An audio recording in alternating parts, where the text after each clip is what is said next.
Screen देखिए।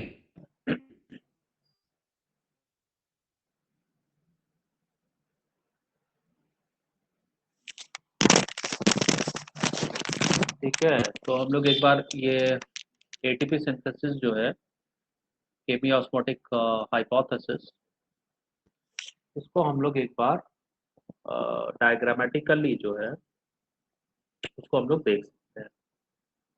ठीक है,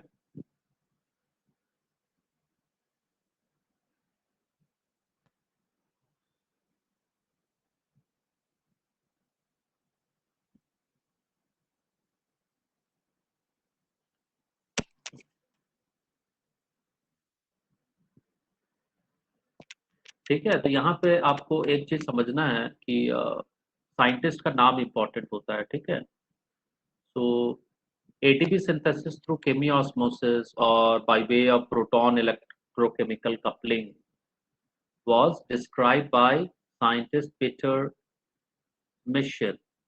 ठीक है, ये साइंटिस्ट का नाम इम्पोर्टेंट है। ठीक है,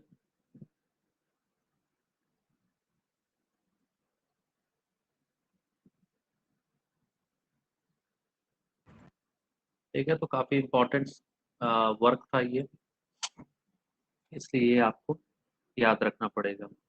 ठीक है, इन द ईयर 1961, तो काफी पुराना काम है, ऑलमोस्ट 60 इयर्स ओल्ड वर्क है ये। अब यहाँ पे अब डायग्राम में अब आप देख सकते हो कि ये आपका थाइलाकॉइड मेम्ब्रेन है। ठीक है, पर्पल कलर से।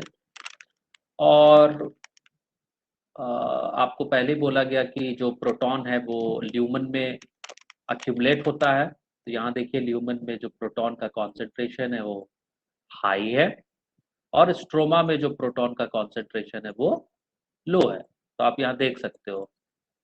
ठीक है, ल्यूमन में हाई प्रोटॉन कंसेंट्रेशन है और स्ट्रोमा में कम है। ठीक है, तो ये मेम्ब्रेन के अक्रॉस है दोनों।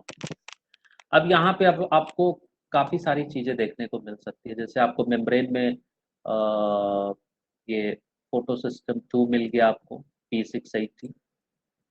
ठीक है, उसी तरह आपको यहाँ फोटो सिस्टम 1 मिल रहा है, P700। ठीक है, उसके बाद आपको यहाँ पर दिख रहा है कि ये फोटो सिस्टम 2 से आपका splitting of water is happening. तो आपका ऑक्सीजन बन रहा है और प्रोटॉन बन रहा है। ठीक है, और जो इलेक्ट्रॉन है वो फर्दर PS2 को जाएगा। PS2 के बाद वो प्लास्टोक्विनोन सिस्टम जो है उसको जा रहा है। फिर आपका जो इलेक्ट्रॉन ट्रांसपोर्ट सिस्टम है, साइटोक्रोम B6F, इससे पास हो रहा है। फाइनली प्लास्टोसियानिन से जा रहा है। फिर प्लास्टोसियानिन इसको किसको दे देता है, फोटो सिस्टम 1 को दे देता है। ठीक है, उसके बाद फर्दर आप देख रहे हो कि वो पेरिडॉक्सिन होते हुए आपको NADP को वो रिड्यूस कर दे रहा है। ठीक है, तो finally you get NADP H plus H plus. ठीक है, तो ये चीज आपको यहाँ पे समझना है। ठीक है, तो कहने का मतलब यहाँ पे अब आपको इलेक्ट्रॉन कैरियर्स दिख रहे हैं, और जो इलेक्ट्रॉन ट्रांसपोर्ट सिस्टम है वो आपको दिख रहा है। ठीक है, अब यहाँ पे एक चीज आपको यहाँ पे FNR दिख रहा है। ठीक है, तो कभी कभार ये लोग क्वेश्चन पूछ देते हैं, व्हाट इज दिस FNR। तो दिस इज पेरिडॉक्सिन। ठीक है, F से होता है पेरिडॉक्सिन और N से होता है NADP प्लस रिडक्टेज। तो ये एंजाइम का नाम आप जानते हैं। ठीक है, तो इसी को हम FNR बोलते हैं। F से पेरिडॉक्सिन, N से NADP प्लस और R से रिडक्टेज। ठीक है, FD का मतलब होता है पेरिडॉक्सिन। ठीक है, PC का मतलब होता है प्लास्टोसियानिन, PQ का मतलब होता है प्लास्टोक्विनोन। ठीक है, तो आपको यहाँ पे PS2 दिख रहा है, इलेक्ट्रॉन का मूवमेंट आपको दिख रहा है थ्रू इलेक्ट्रॉन ट्रांसपोर्ट चेन। और यहाँ पर आपको इलेक्ट्रॉन कैरियर्स आपको मिल रहे हैं, ठीक है, जहाँ से इलेक्ट्रॉन्स पाथ मूव करेगा, ठीक है। उसके बाद आपको फाइनल सिस्टम मिल रहा है जो इलेक्ट्रॉन को एक्सेप्ट कर रहा है, FNR, जो फाइनली आपको NADP प्लस को दे दे रहा है, ठीक है। तो यही चीज यहाँ पर आपको समझना है कि ये बेसिक स्ट्रक्चर है। अब यहाँ से आपको समझना है इलेक्ट्रोकेमिकल ग्रेडियंट। तो स्ट्रोमा में आपका जो H प्लस है वो कम है और ल्यूमन में जो है वो H प्लस ज्यादा है। तो आप देखिए H प्लस ज्यादा है, ठीक है। ऊपर से स्प्लिटिंग ऑफ वाटर भी कंट्रीब्यूट कर रहा है, ठीक है। अभी क्या होगा, यहाँ से जो H प्लस आ रहा है इसको पास करेगा, ठीक है, यही चीज तो है। तो अक्रॉस हाई टू लो जाएगा, ये ल्यूमन से लेके स्ट्रोमा में जाएगा, means there is a gradient high to low. तो यहाँ पे दिखाया है high electrochemical potential gradient to low potential gradient. तो ल्यूमेन से स्ट्रोमा की तरफ आपका H प्लस मूव करेगा। किसके जरिए मूव करेगा, ऐसे तो मूव करेगा नहीं। So it will move through this particle CF0 and CF1। आप देख सकते हो ये ट्रांसमेम्ब्रेन प्रोटीन है जो कल हम आपको बताए थे। तो H प्लस को वो प्रोविजन दे रहा है कि भाई पास कर जाओ तुम यहाँ से, ठीक है, मेम्ब्रेन को क्रॉस कर जाओ। तो एटीपी सिंथेज का दो कंपोनेंट है, CF0 ट्रांसमेम्ब्रेन डोमेन है जहां से H प्लस पास किया, और जो CF1 कंपोनेंट है वो आपको मदद कर रहा है फॉस्फोरिलेशन प्रोसेस, ठीक है, और एटीपी की सिंथेसिस हो जाती है।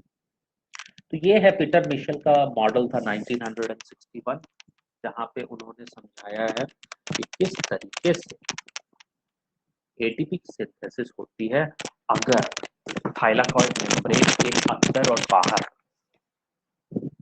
प्रोटोन ग्रेडियंट एस्टैब्लिश हो। तो अंदर ल्यूमेन है तो वहां पर प्रोटोन ज्यादा है, स्ट्रोमा प्रोटोन कम है।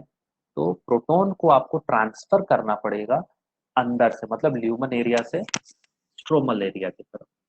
और उसके लिए एटीपी सिंथेस एंजाइम का जो ट्रांस मेम्ब्रेन पार्ट है, CF0 पार्टिकल, वो मदद करेगा, ठीक है। और जो हेड पीस है आपका CF1 पार्टिकल, वो बेसिकली एटीपी सिंथेसिस में मदद करता है, ठीक है। क्योंकि फॉस्फोरिलेशन हो जाता है आपका एडिनोसिन डाइफॉस्फेट का, हाँ, और एडिनोसिन ट्राइफॉस्फेट बनता है।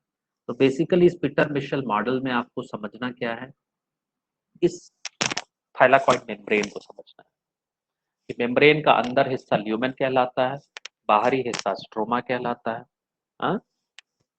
और due to processes happening in the thylakoid membrane जो आप देखे थे, मतलब PS2 से ETS से PS1, आपका जो H प्लस का कॉन्सेंट्रेशन है वो आपका बढ़ रहा है। आप यहाँ देख सकते हो H प्लस इस प्रोसेस से भी बढ़ रहा है, प्लस आपका वाटर की स्प्लिटिंग से भी हाइड्रोजन आयन का कॉन्सेंट्रेशन ल्यूमन में बढ़ता है। तो धीरे धीरे ल्यूमन में H प्लस का कॉन्सेंट्रेशन बढ़ता चला जाएगा, ठीक है। तो यही H प्लस का कॉन्सेंट्रेशन को कम करना है आपको। So there is a established potential gradient, electrochemical potential gradient in terms of H plus protons, ठीक है। तो जब वो मूव करेगा आपका ल्यूमन से स्ट्रोमा की तरफ, तो it can be utilise for generation of ATP. तो कैसे मूव करेगा, तो उसके लिए आप एंजाइम है एटीपी सिंथेस, जिसका एक हिस्सा CF0 पार्टिकल जो है वो ट्रांसमेम्ब्रेन है, जो कि H प्लस को प्रोविजन प्रोवाइड करेगा because it is a membrane transporter. So by facilitated diffusion process it will allow H plus to pass through it, ठीक है। उसके बाद जो हेड पीस है CF1, it will allow phosphorylation of ADP to get synthesis of adenosine triphosphate, ठीक है। और यहाँ पे एक और चीज आपको ध्यान देने के लिए हम आपने आपको बताए थे FNR। तो that FNR is actually ferredoxin NADP plus reductase, ठीक है। और ये एंजाइम जो है फाइनली क्या करता है, NADP को रिड्यूस करने में मदद करता है। अगर ये एंजाइम नहीं रहेगा तो फिर ये NADPH2 नहीं बनेगा, ठीक है। NADP को रिड्यूस करना है मतलब हाइड्रोजन का एडिशन होना है, तो this enzyme has to be there, ठीक है। तो FD-FNR complex has to be there. तो आपका NADP जो होगा वो NADPH2 बनाएगा, अदरवाइज नहीं बनाएगा, ठीक है। तो ये हम लोग कल डिस्कस कर चुके थे। ये है पीटर मिशेल का केमी ऑस्मोटिक हाइपोथेसिस। बोलिए आपको ये समझ में आया हो। अब हम लोग नेक्स्ट चलते हैं कि जो एटीपी बना लाइट रिएक्शन में और जो NADPH बना, ये कहाँ पे यूज कहाँ होता है? So where are ATP and NADPH used? ये सवाल उठता है कि ये प्रोडक्ट जो बन रहे हैं इसका कहीं तो यूटिलिटी होना चाहिए। So we learn that the products of light reactions are ATP, NADPH and oxygen. ठीक है, तो ऑक्सीजन आपको वाटर की स्प्लिटिंग से मिला था। ठीक है, तो 3 आइटम्स आपको प्रोड्यूस हो रहे हैं लाइट रिएक्शन में, ATP, NADPH और ऑक्सीजन। ये क्वेश्चन में पूछा जाता है। ठीक है, सिंपल क्वेश्चन भी यही सब पूछे जाएंगे। ऑफ दीज, ऑक्सीजन के साथ क्या हो रहा है? So oxygen will diffuse out of the chloroplast. ठीक है, तो क्लोरोप्लास्ट से बाहर निकल जाएगा। ठीक है, जबकि ATP और NADPH क्या होगा? It will be used to drive the processes leading to synthesis of food, और more accurately you can call it sugars. तो ATP और NADPH का इस्तेमाल हम करेंगे शुगर बनाने में। So this phase is called the biosynthetic phase of photosynthesis, क्योंकि आप शुगर की सिंथेसिस करवा रहे हो। ठीक है, अब जो सेकेंड फेज है उसको हम लोग बायोसिंथेटिक फेज बोलेंगे, क्योंकि शुगर बन रहा है, फूड बन रहा है। ठीक है, so this process does not directly depend on the presence of light, but it actually is dependent on the products of the light reaction, that is ATP and NADPH। ठीक है, besides obviously वाटर और carbon dioxide तो चाहिए ही चाहिए। तो कहने का मतलब है कि जो लाइट रिएक्शन में आपका ATP NADPH बना, ऑक्सीजन बना, तो ऑक्सीजन तो क्लोरोप्लास्ट से बाहर चला गया, बच गया आपका ATP NADPH। ये आपका डार्क रिएक्शन जो कि बायोसिंथेटिक फेज है, वहां पे वो शुगर बनाने में काम आएगा। ठीक है, अब इसको हम लोग डार्क रिएक्शन इसलिए बोलते हैं क्योंकि हमने ऑलरेडी लाइट रिएक्शन इस्तेमाल कर लिया है। तो डायरेक्टली लाइट रिएक्शन पे डिपेंड नहीं कर रहा है ये बायोसिंथेटिक फेज, लेकिन उसके जो प्रोडक्ट है उसको इस्तेमाल कर रहे हैं। So you may wonder how this could be verified. It is simple. Immediately after light becomes unavailable, the biosynthetic process continues for some time and then stops. If then light is made available, synthesis starts again. ठीक है, तो कहने का मतलब है कि थोड़े समय के लिए अगर लाइट को अगर आप स्विच ऑफ कर दीजिए, ठीक है, तो कहने का मतलब है कि लाइट अगर अनअवेलेबल है तो क्या होगा? ये जो बायोसिंथेटिक प्रोसेस है ये बंद हो जाता है थोड़ा देर चलने के बाद, और फिर जब आप लाइट को री अवेलेबल कराइएगा तो फिर से बायोसिंथेटिक प्रोसेस स्टार्ट हो जाएगा। ठीक है, तो कहने का मतलब light is important. So can we say that calling the biosynthetic phase is the dark reaction is a misnomer? तो देखिए, आप इसको कह सकते हैं, आपने मिसनोमर इसलिए कहा है, लाइट तो चाहिए ही आपको। ठीक है, तो डार्क रिएक्शन हम लोग इसको इसलिए बोल रहे हैं क्योंकि ऑलरेडी हमने फर्स्ट फेज का नाम लाइट रिएक्शन रख दिया है। ठीक है, तो ये जो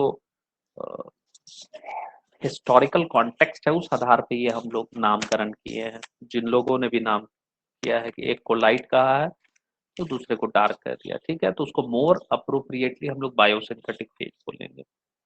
So let us now see how ATP and NADPH are used in the biosynthetic phase. We saw earlier that CO2 is combined with water to produce carbohydrate। ठीक है, इसका जनरल फार्मूला आप देखे थे CH2N। ठीक है, और sugars। It was of interest to scientists to find out how this reaction proceeded. Rather, what was the first product formed when CO2 is taken into a reaction or fixed? ठीक है, तो कहने का मतलब उस समय के जो भी साइंटिस्ट होंगे, हाँ, मेल्विन कैल्विन, ये लोग को लगा होगा कि आखिर ये प्रोसेस चलता कैसे है, कैसे हो रहा है। ठीक है, so just after World War II, among the several efforts to put radioisotopes to beneficial use, Melvin Calvin is exemplary, क्योंकि उसने क्या किया? रेडियो एक्टिव कार्बन 14 का इस्तेमाल किया इन algal फोटोसिंथेसिस। ठीक है, और वो क्या पता करता है कि the first CO2 fixation product was a 3 carbon organic acid. ठीक है, तो सेकेंड वर्ल्ड वॉर के समय में एटॉमिक बॉम्ब जापान पे गिरा था, नागासाकी और हिरोशिमा पर। तो मेल्विन कैल्विन को लगा कि क्या हम सिर्फ ये डिस्ट्रक्शन के लिए इस्तेमाल कर सकते हैं? नहीं, तो इसका कुछ अच्छा यूज भी होना चाहिए। तो उसने जो यूज किया है वो रेडियो एक्टिविटी का यूज किया, कि टैगिंग किया रेडियो आइसोटोप्स को, देखा कि फोटोसिंथेसिस में कैसे ये हो सकता है यूज। ठीक है, तो उसने क्या किया? कार्बन 14 को इस्तेमाल किया, और फिर अब ये कार्बन 14 जहां जहां जाएगा सिस्टम में उसको ट्रैक कर सकता है। ठीक है, तो उससे उसको पता चल रहा कि जो फर्स्ट CO2 फिक्सेशन प्रोडक्ट है वो आपका 3 कार्बन एसिड है। ठीक है, ये काफी इंपॉर्टेंट पॉइंट था। He also contributed to working out the complete pathway. चूंकि उसका नाम मेल्विन कैल्विन है इसलिए उसका इस साइकिल का नाम हम लोग कैल्विन साइकिल कहते हैं। और जो ये 3 कार्बन जो ऑर्गेनिक एसिड जो उसने आइडेंटिफाई करा था उसका नाम है PGA या 3 फॉस्फोग्लिसरिक एसिड। ठीक है, तो कहने का मतलब है कि इसमें आपको यही समझना है कि रेडियो आइसोटोप्स का यूज, फर्स्ट पॉइंट। ठीक है, रेडियो आइसोटोप्स का यूज। अब आइसोटोप का मतलब आप समझ रहे हो, जैसे कि कार्बन 12 है, कार्बन का ये नॉर्मल है, इसमें रेडियो एक्टिविटी नहीं है, but carbon 14 is radio active isotope. ठीक है, तो हम इस रेडियो एक्टिव आइसोटोप का इस्तेमाल कर सकते हैं, इसको हम टैग कर देंगे। ठीक है, अब ये सिस्टम में क्या होगा, जहां जहां ये कार्बन 14 होगा वो मूव करेगा। ठीक है, मान लिया हमने कार्बन 14 लिया। ठीक है, ऑक्सीजन वाले में अब ये जहां जाएगा ये मूव करेगा तो हमको पता चल जाएगा कि ये क्या सिस्टम में क्या क्या प्रोडक्ट बना रहा है। ठीक है, ये काफी इंपॉर्टेंट पॉइंट होता है। समझ में आई बात? यहां तक आपको समझना है।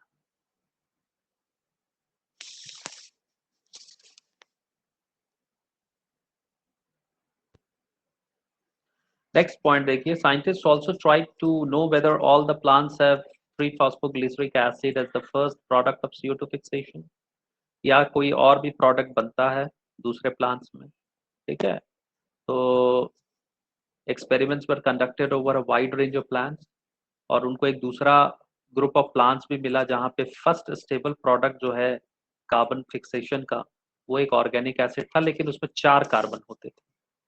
ठीक है, तो अब चूंकि first stable product Calvin cycle में C3 कार्बन है इसलिए उसको हम लोग C3 साइकिल बोले। ठीक है, अब ये जो दूसरा ग्रुप इन लोगों ने खोजा है इसमें 4 कार्बन एटम था, और ये आपका PGA फॉस्फोग्लिसरिक एसिड था यहाँ पे। तो C4 साइकिल में मतलब C4 साइकिल मतलब 4 कार्बन जो फर्स्ट स्टेबल प्रोडक्ट है। ठीक है, so this was identified as oxaloacetic acid।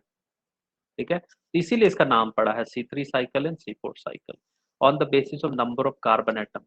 ठीक है, so this acid was identified to be oxaloacetic acid since the carbon dioxide assimilation during photosynthesis was said to be of two main types। तो दो तरह के हो गए, those plants in which the first product of CO2 fixation is a C3 acid PGA, तो इसको हम लोग C3 साइकिल या C3 पाथवे बोलेंगे। और दूसरा जिसमें फर्स्ट स्टेबल प्रोडक्ट वो C4 एसिड ऑक्सैलोएसिटिक एसिड, उसको हम लोग C4 पाथवे या C4 साइकिल बोलेंगे। कहने का मतलब है कि C3 और C4 साइकिल का मतलब है कार्बन एटम। C3 मतलब 3 कार्बन एटम, C4 का मतलब 4 कार्बन एटम। कहाँ किसमें? तो पाथवे में जो पहला स्टेबल प्रोडक्ट बन रहा है फिक्सेशन का वो, तो C3 साइकिल में 3 कार्बन फॉस्फोग्लिसरिक एसिड बन रहा है और C4 साइकिल में ऑक्सैलोएसिटिक एसिड बन रहा है। ठीक है, अब सवाल आता है, ये तो आपका जो फर्स्ट प्रोडक्ट बन रहा है, स्टेबल प्रोडक्ट बन रहा है वो है, लेकिन ये प्रोडक्ट बन रहा है तो वो कार्बन डाइऑक्साइड एक्सेप्ट कर रहा है। ठीक है, मतलब कार्बन डाइऑक्साइड को फिक्स कर रहा है। तो कहने का मतलब है कि एक्सेप्टर भी होना चाहिए, एक्सेप्टर होगा तब तो बनेगा आपका। हाँ, तो what should be that acceptor? ठीक है, तो what should be the primary acceptor of carbon dioxide, ये सवाल उठेगा साइंटिस्ट लोग को। ठीक है, क्योंकि आपने बताया कि मेरा फॉस्फोग्लिसरल डी है PGA फॉस्फोग्लिसरिक एसिड और ऑक्सैलोएसिटिक एसिड मेरा बन रहा है, विच is a C3 carbon and which is C4 carbon respectively. लेकिन ये आफ्टर फिक्सिंग बना है। फिक्सिंग ऑफ CO2 मतलब एक CO2 वो एक्सेप्ट किया है। तो इन साइकिल्स में जो कंपाउंड होगा जो कि इनको एक्सेप्ट करके PG और OA बनाएंगे, ये क्या होंगे? ठीक है, तो ये कौन से होने चाहिए compound? So let us now ask a question that was asked by the scientist who was struggling to understand the dark reaction or biosynthetic phase. Question they asked was how many carbon atoms would a molecule have which after accepting a fixing CO2 would have 3 carbons of?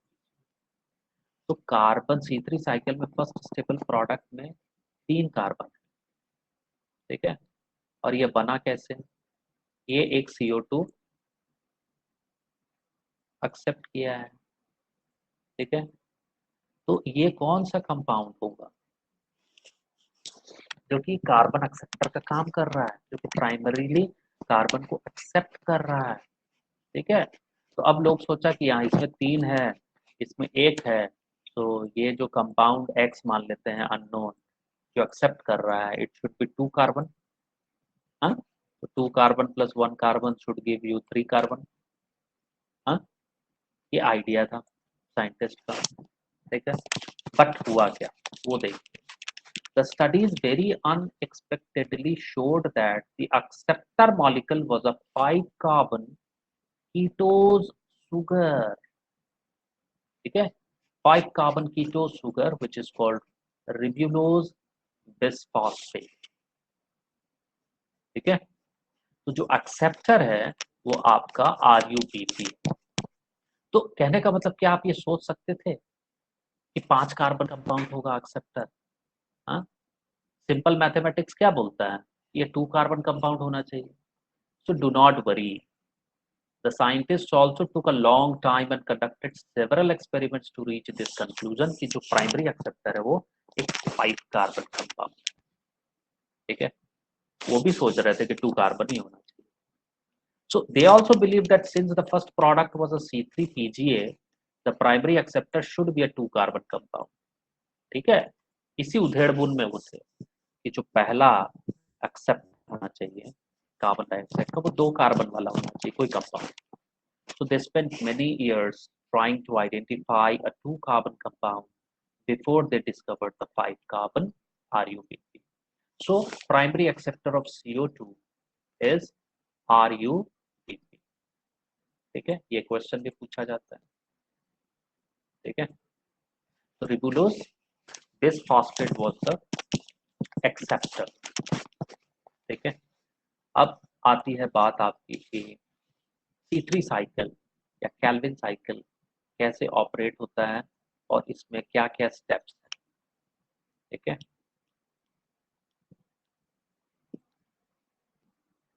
So Melvin Calvin and his workers who worked out the whole pathway and showed that the pathway operated in cyclic manner, ठीक है। तो cycle इसलिए बोल रहे हैं क्योंकि ये ऐसे ऑपरेट होता है साइकिल, ठीक है।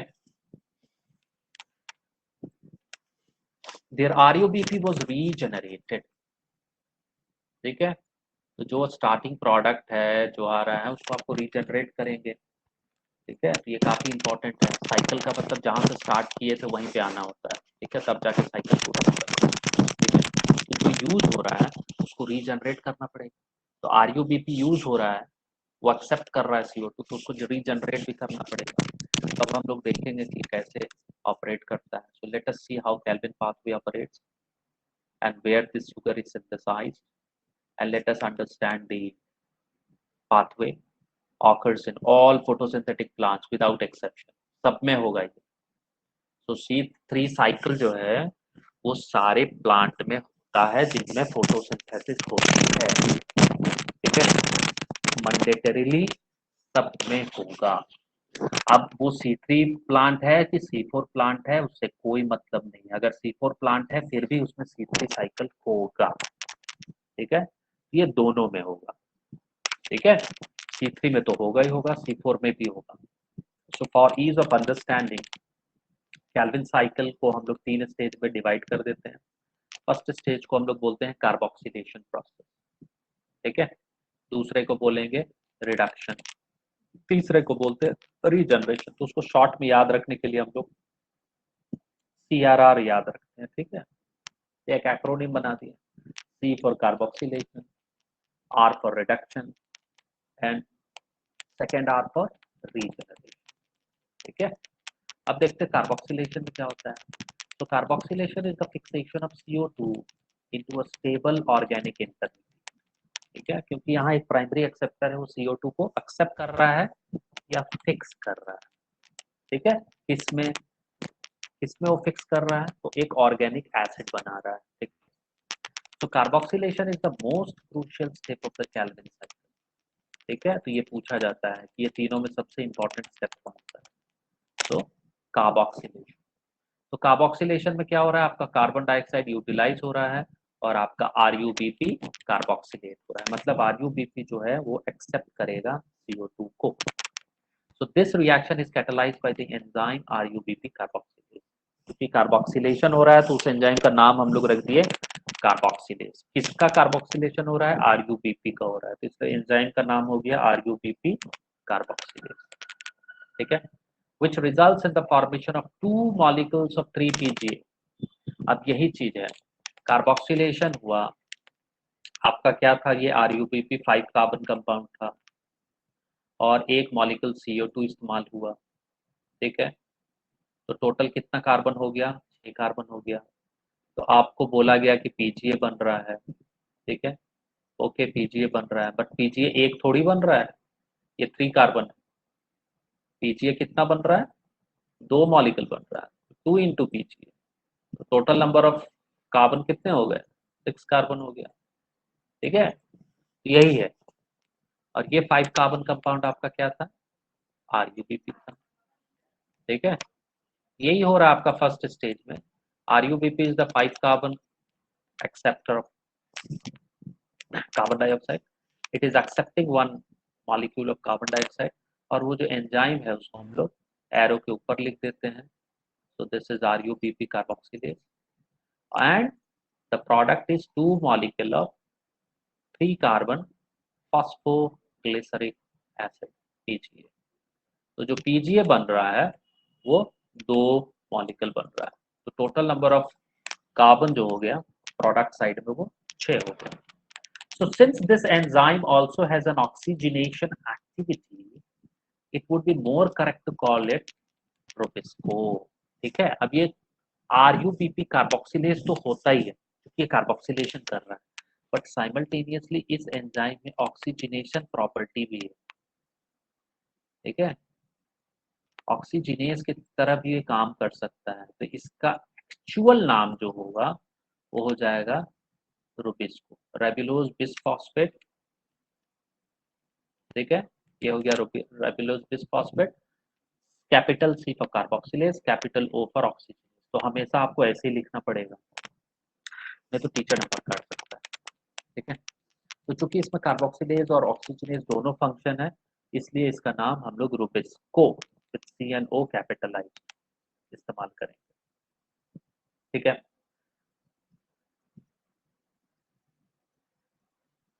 नेक्स्ट जो स्टेप आता है वो है रिडक्शन फेज।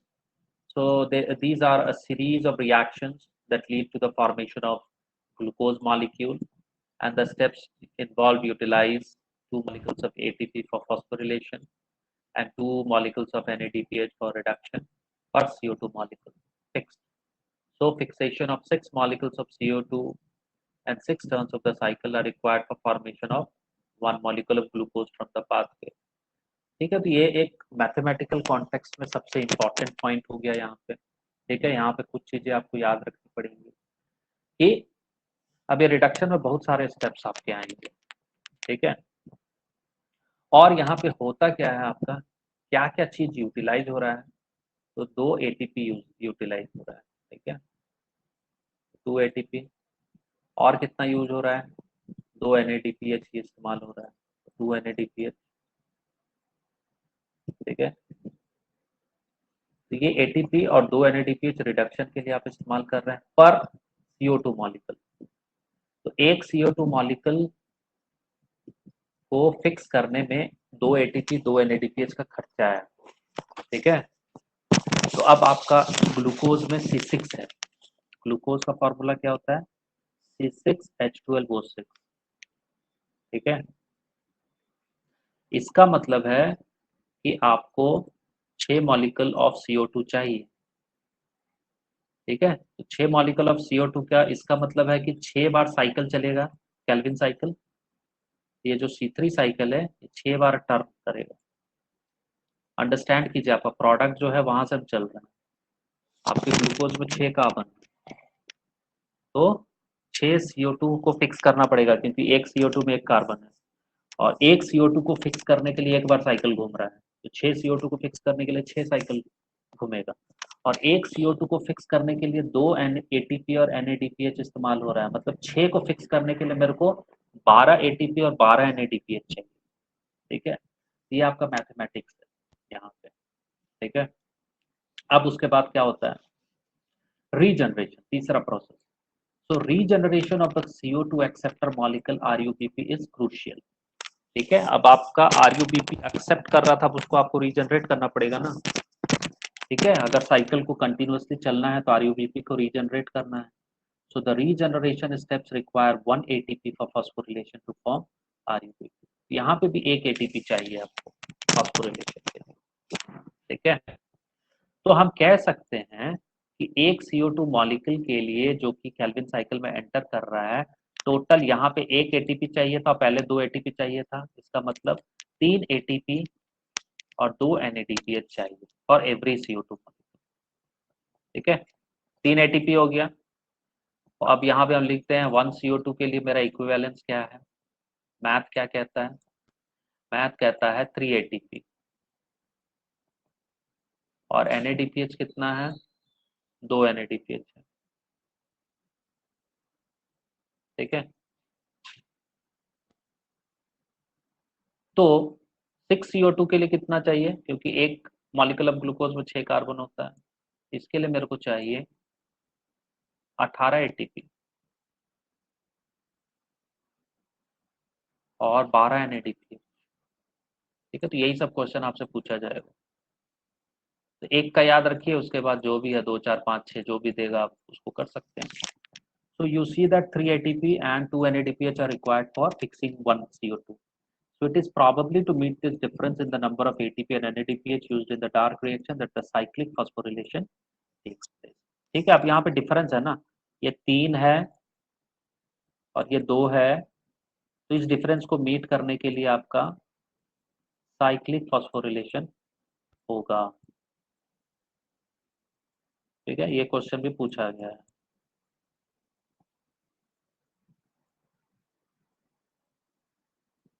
तो अब आप कैलकुलेट कर सकते हैं, ठीक है, mathematics. So to make 1 molecule of glucose कितना साइकिल चाहिए, एक मॉलिक्यूल के लिए 6 साइकिल चाहिए, 6 साइकिल के लिए मतलब 6 CO2 चाहिए। तो अब आप देखिए अंदर कितना आया, 6 CO2, प्रोडक्ट क्या बना, एक glucose molecule which formula is C6H12O6, ठीक है। अब एक CO2 के लिए मेरे को कितना चाहिए था, 3 ATP चाहिए था, तो 6 के लिए कितना चाहिए, 18 ATP, और 2 NADPH चाहिए, मतलब 12 NADPH। अब ATP किस में टूटता है, ATP आपका टूटता है ADP प्लस PI में, ठीक है। तो आउट प्रोडक्ट में कितना हो जाएगा, जितना ATP बनेगा उतना ही ADP भी बनेगा, तो 18 ADP। और NADPH जो है वो किसका है, that can be written as, अगर इतना NADPH आप साइकिल में इन कर रहा है तो ये क्या बनता है आपका NADP प्लस H प्लस, ठीक है। तो कहने का मतलब अगर ये 12 है तो 12 NADP भी बनेगा। तो ये यही साइकिल आपको यहाँ पे समझाया गया है, हाउ मेनी ATP और NADPH molecules will be required to make 1 molecule of glucose through the Calvin pathway। तो यही चीज यहाँ पे मैथमेटिक्स एक्सप्लेन किया है कि एक मॉलिक्यूल ग्लूकोज बनाने में कितना CO2 लगेगा, कितना ATP लगेगा, कितना NADPH लगेगा। और ये मैथमेटिक्स आपसे एग्जाम में बहुत कॉमन सवाल है, पूछा जाता है, ठीक है। अब यहाँ पे हम लोग वापस चलते हैं, ये जो साइक्लिक डायग्राम है, साइकिल, इसको समझिए। तो यहाँ पे अब आप देखिए कि सबसे पहले आपने क्या लिया है, सबसे पहले आपने लिया है ribulose bisphosphate. So this is RuBP and this is the primary acceptor of carbon dioxide molecule and this is a 5 carbon compound। ठीक है, ठीक है, यहाँ पे हमने बता दिया कि this is the primary acceptor of CO2। जो क्वेश्चन ये बनाते हैं वो हम आपको बता रहे हैं। ठीक है, तो आपसे पूछा जाएगा केल्विन साइकिल में प्राइमरी एक्सेप्टर कौन है CO2 का, आंसर इज रिबुलोज बिसफॉस्फेट। ठीक है, RuBP। अब इसको एक CO2 मिल गया, ये CO2 कहाँ से आया, ये CO2 आपका एटमॉस्फेयर से आ रहा है। ठीक है, ये CO2 आया, ठीक है, एटमॉस्फेयर से आया। वाटर कहाँ से आ रहा है, सॉइल से आ रहा है। ठीक है, तो कहने का मतलब अब इसका कार्बोक्सिलेशन होगा, तो RuBP और CO2 मिल रहा है, तो यहाँ पे कौन सा एंजाइम इस्तेमाल हो रहा है, Rubisco, ribulose bisphosphate carboxylase oxygenase. क्योंकि इस एंजाइम में कार्बोक्सिलेज और ऑक्सीजनेज दोनों प्रॉपर्टी है, इसलिए उसका नाम हम लोग रुबिस्को लिख देंगे। और यहाँ पे कार्बोक्सिलेज प्रॉपर्टी है वो इस्तेमाल होती है कार्बोक्सिलेशन प्रोसेस। ठीक है, अब ये कार्बोक्सिलेशन प्रोसेस हो गया, तो ये क्या बनाया, 3PGA बनाया, three phosphoglyceric acid which is a 3 carbon compound. और ये कितना मॉलिक्यूल बन रहा है, 2 मॉलिक्यूल बन रहा है। ठीक है, तो 2 मॉलिक्यूल आपका 3 कार्बन कंपाउंड PGA बनता है। अब उसके बाद आप देखो कि रिडक्शन प्रोसेस में आपका ATP और NADPH का इस्तेमाल होता है। ठीक है, और आपका क्या बन रहा है, ATP से ADP प्लस PI बन रहा है, NADPH से NADP प्लस H प्लस बन रहा है। ठीक है, और उसके बाद रिडक्शन के बाद आपका ट्राइओस फॉस्फेट्स बनेगा, फिर ट्राइओस फॉस्फेट्स एक दूसरे पाथवे में जाएंगे जहां से वो सुक्रोज और स्टार्च बनेंगे। ठीक है, फिर ये ट्राइओस फॉस्फेट आप देखो कि फिर वो रीजनरेशन, चूंकि RuBP रीजनरेट करना है तो एक ATP का और फर्दर यूटिलाइजेशन होगा। ठीक है, और वो रीजनरेशन में इस्तेमाल हो रहा है ताकि RuBP रीजनरेट हो जाए और साइकिल चलता है।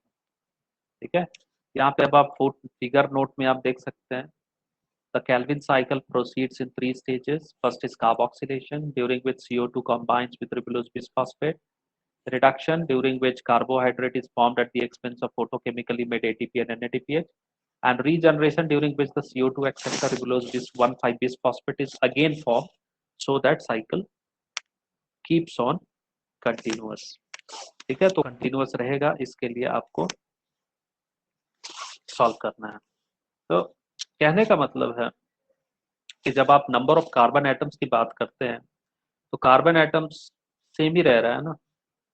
ठीक है, कहने का मतलब है अगर हम बोलेंगे कि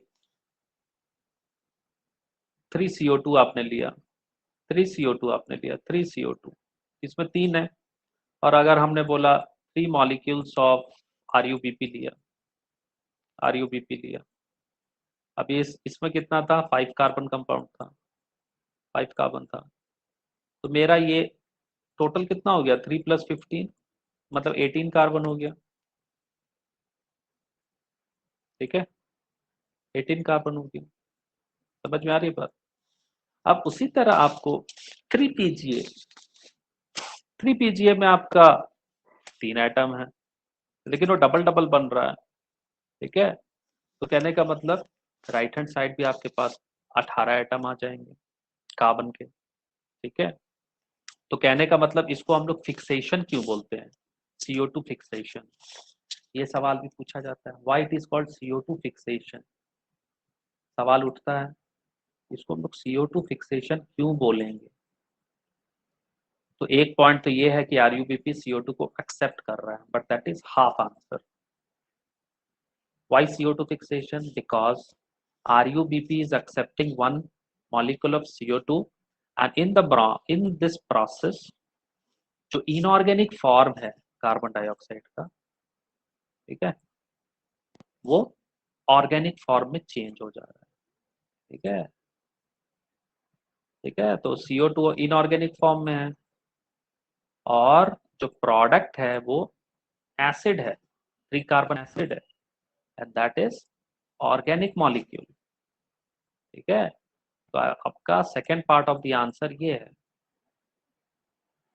ठीक है, a inorganic form of carbon is getting converted to organic form.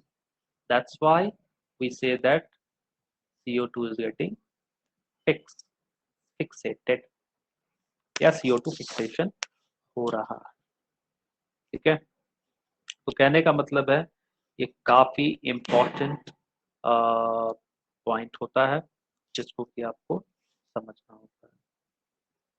ठीक है, वेरी इंपॉर्टेंट पॉइंट।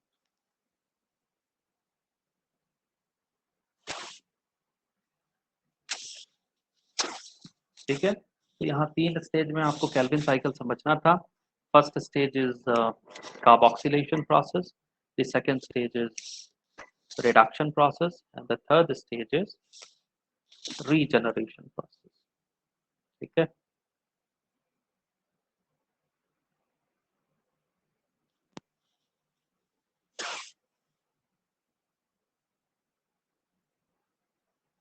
अब इसको थोड़ा सा और ये लोग कुछ क्वेश्चन पूछ सकते हैं, उसको भी हम लोग यहाँ देख लेते हैं, वो बेटर रहेगा। ठीक है, तो कहने का मतलब है जो हम लोग कार्बन फिक्सेशन की बात कर रहे थे, तो यहाँ पे फिर से आप समझिए कि इसको शॉर्ट फॉर्म में लोग कैसे दिखता है। ठीक है, तो आपका CO2 आया एटमॉस्फेयर से, ये आपका एटमॉस्फेयर में था CO2। ठीक है, और ये रिएक्ट कर रहा है। ठीक है, it reacts to form glyceraldehyde 3 phosphate G3P। ठीक है, तो ग्लिसरल्डिहाइड 3 फॉस्फेट बन रहा है, और जो एंजाइम रुबिस्को है, it will catalyze the carboxylation of RuBP, which is 5 carbon compound, to make a 6 carbon compound। लेकिन वो 6 कार्बन कंपाउंड को क्या करता है, 2 भाग में तोड़ देता है, स्प्लिट करता है। तो आपका क्या बन जाता है, 2 molecules of 3 carbon compound PGA, phosphoglyceric acid, which is organic molecule. ठीक है, अब ये क्या करेगा, जो फॉस्फोग्लिसरेट काइनेज है, ठीक है, इस पे काम करेगा, PGA पे। ठीक है, तो यहाँ एक दूसरा एंजाइम है, फॉस्फोग्लिसरेट काइनेज, फॉस्फोग्लिसरेट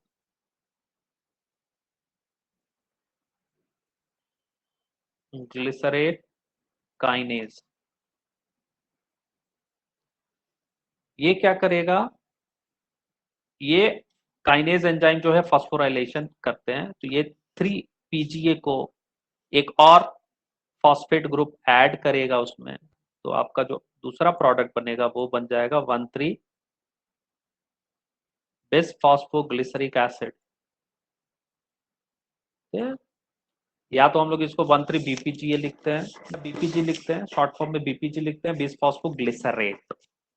ठीक है, तो ये भी एक इंपॉर्टेंट रिएक्शन है जो आपको यहाँ पे याद रखना है। ठीक है, आपका यह 3 फॉस्फोग्लिसरेट बना, यहाँ पे एक और चीज है आपका 1,3 BPG बन रहा है, 1,3 BPG बन रहा है। क्योंकि हमने वहाँ BPGA लिख दिया तो हम BPGA लिख देंगे, और उसके लिए जो एंजाइम है आपका वो PGK है, फॉस्फोग्लिसरेट काइनेज।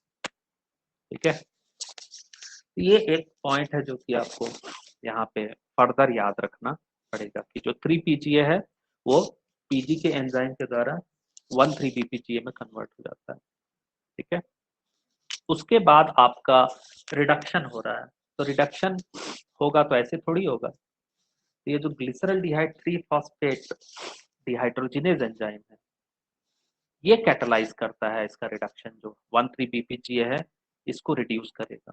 तो 1,3 BPGA is getting reduced by NADPH। ठीक है, ये NADPH क्या करेगा, 1,3 BPG को रिड्यूस करेगा, और यहाँ पे जो एंजाइम है जो इसको रिड्यूस करता है 1,3 BPGA को, इसका नाम आपसे एग्जाम में पूछता है, so that is glyceraldehyde, glyceraldehyde 3 phosphate, 3 phosphate, और कि और रिडक्शन है इसलिए हम डिहाइड्रोजिनेज लिखेंगे, फॉस्फेट, और एंजाइम रिड्यूस कर रहा है तो डिहाइड्रोजिनेज। ठीक है,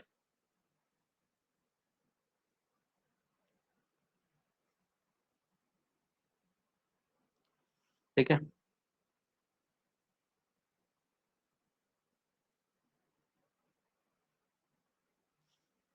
तो यही चीज आपको यहाँ पे समझना है।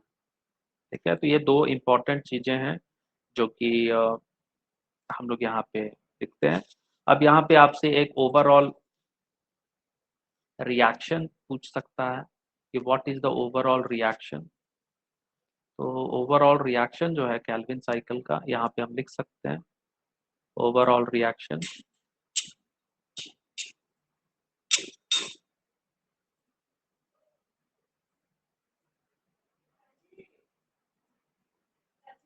ठीक है, तो आपका ये ओवरऑल रिएक्शन में हम क्या लिखेंगे कैल्विन साइकिल का, 3CO2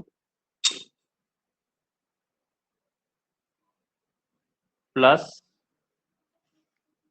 6 NADPH, क्योंकि एक CO2 के लिए आपका 2 NADPH इस्तेमाल हो रहा है, तो 3 के लिए 6 NADPH इस्तेमाल हो जाएगा, प्लस 5H2O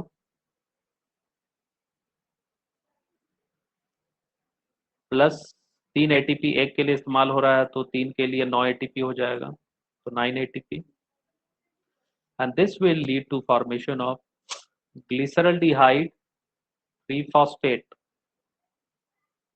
ठीक है, तो ग्लिसरॉल्डिहाइड ट्रीफॉस्फेट बना, प्लस 2H प्लस, 2 प्रोटॉन बन रहा है, 6 NADPH है तो 6 NADP प्लस बनेगा, तो 6 NADP प्लस। ठीक है, 9 ATP है तो 9 ADP बनेगा, 9 ADP। ठीक है, प्लस 8 PI।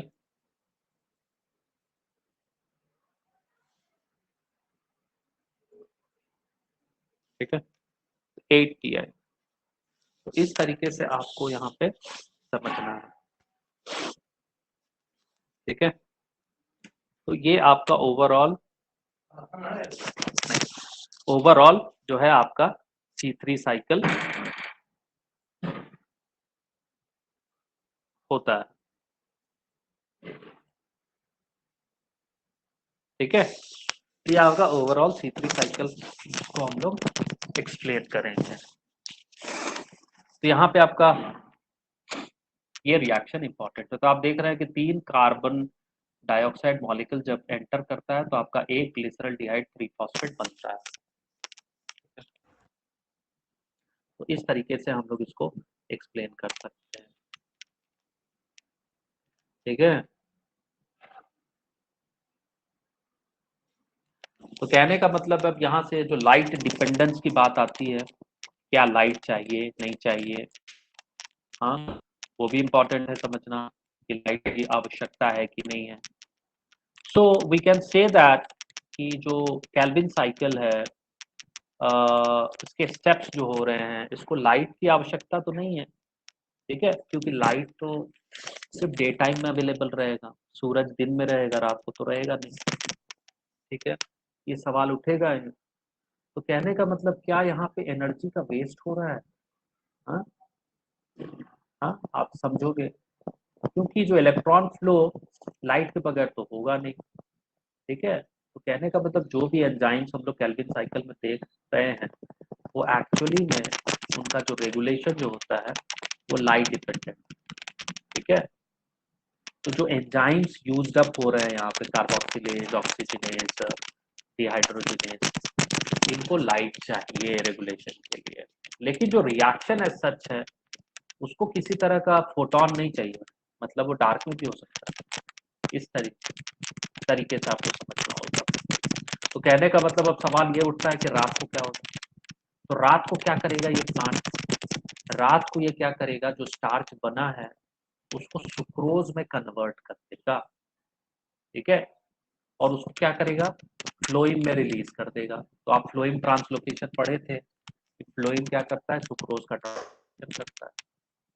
ठीक है, तो नाइट टाइम में क्या हो रहा है, एट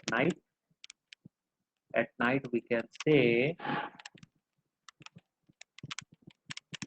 कि स्टार्च जो है दैट गेट्स कन्वर्टेड इनटू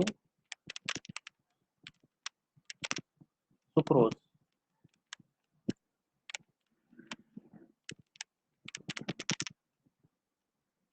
ठीक है, और ये सुक्रोज कहाँ जाएगा फिर, ये सुक्रोज जाएगा आपका फिर फ्लोइम में ट्रांसलोकेशन के लिए।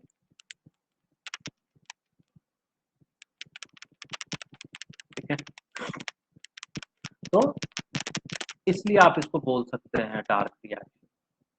ठीक है, क्योंकि डार्क टाइम में जब लाइट नहीं है तब ये स्टार्च सुक्रोज में कन्वर्ट होता है। ठीक है, तो ये एक पॉइंट ऑफ व्यू है why it could be called as dark reaction, but otherwise हम इसको बोलेंगे बायो सिंथेटिक फेज। ठीक है, इसको हम लोग बोलेंगे बायो सिंथेटिक फेज।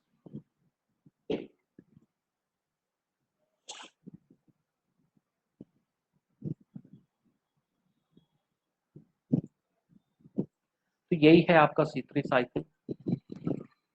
ठीक है, समझ में आया? अगर समझ में आया हो C3 साइकिल तो चैट बॉक्स में आप यस लिख सकते हैं। ठीक है,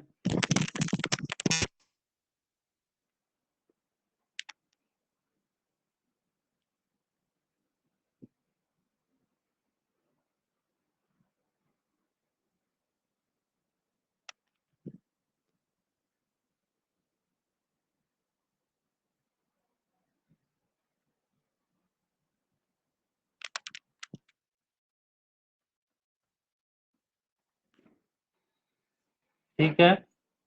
हेलो, समझ में आया? हेलो, समझ में आया कि नहीं आया C3 cycle? Hello, C3 cycle समझ में आया कि नहीं आया?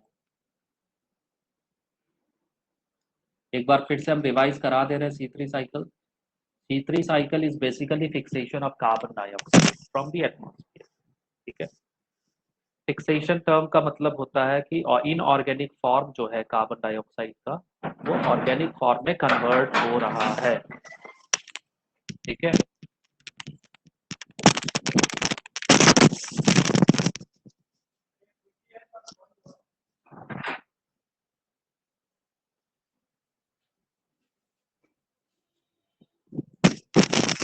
ठीक है, तो CO2 जो है वो फिक्स हो रहा है, ऐसे इनऑर्गेनिक फॉर्म से ऑर्गेनिक फॉर्म में फिक्स हो रहा है।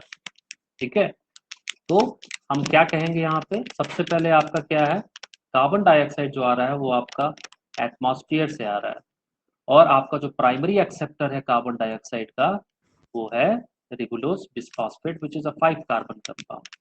ये 5 कार्बन कंपाउंड क्या करेगा, एक कार्बन CO2 में है तो दोनों मिलके कितना हो गया, 6 कार्बन हो गया। ठीक है, ये 6 कार्बन, तो प्रोडक्ट में भी 6 कार्बन होना चाहिए, तो प्रोडक्ट में आपका है 3 phosphoglyceric acid which is a 3 carbon compound. तो वो 2 मॉलिक्यूल बन रहा है, तो 2 इंटू 3 6 कार्बन हो गया।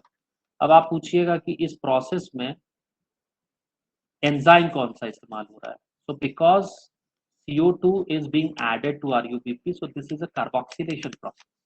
कार्बोक्सिलेशन प्रोसेस है, इसका मतलब यहाँ कार्बोक्सिलेज एंजाइम इस्तेमाल होगा। अब ये कार्बोक्सिलेज एंजाइम कहाँ से आएगा, so because it is acting on ribulose 1,5 bisphosphate, so RUBP carboxylase, तो उसको हम लोग लिख देंगे रुबिस्को।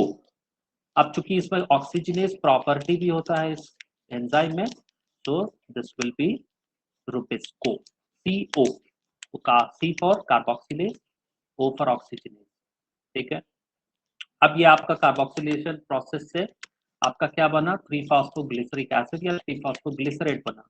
ठीक है, फर्दर ये 3 फॉस्फोग्लिसरेट क्या होगा, अगेन उसमें फॉस्फोरिलेशन होगा और वो क्या बनेगा, 1,3 बिसफॉस्फोग्लिसरेट या 1,3 बिसफॉस्फोग्लिसरिक एसिड।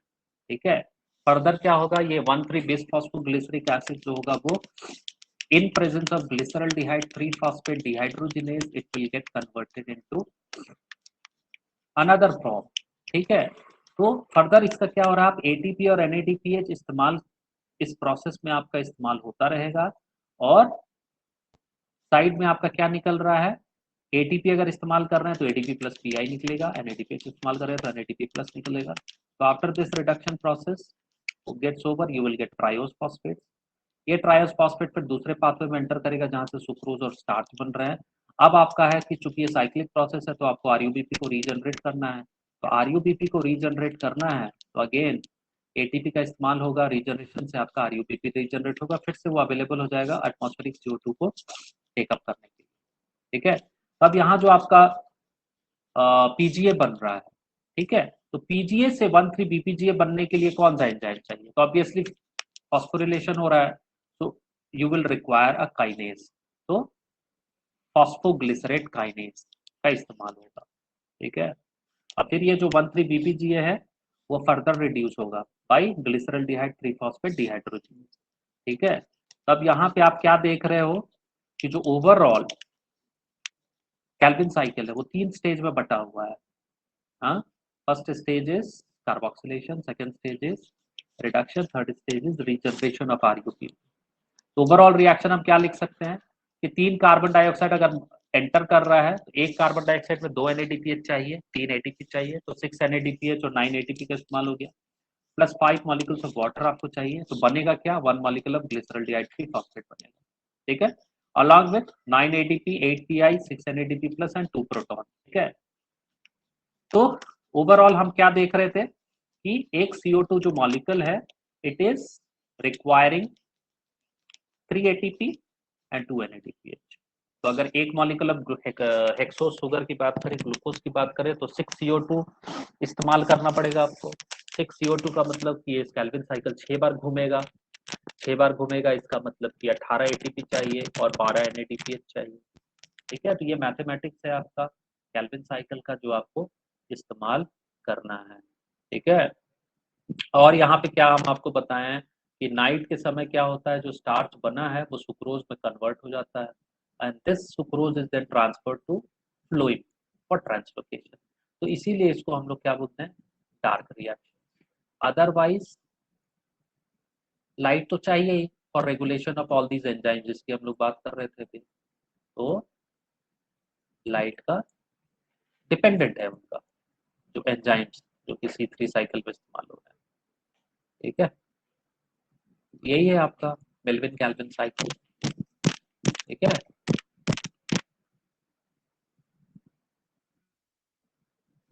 ठीक है, तो आज के लिए इतना ही, बाय बाय।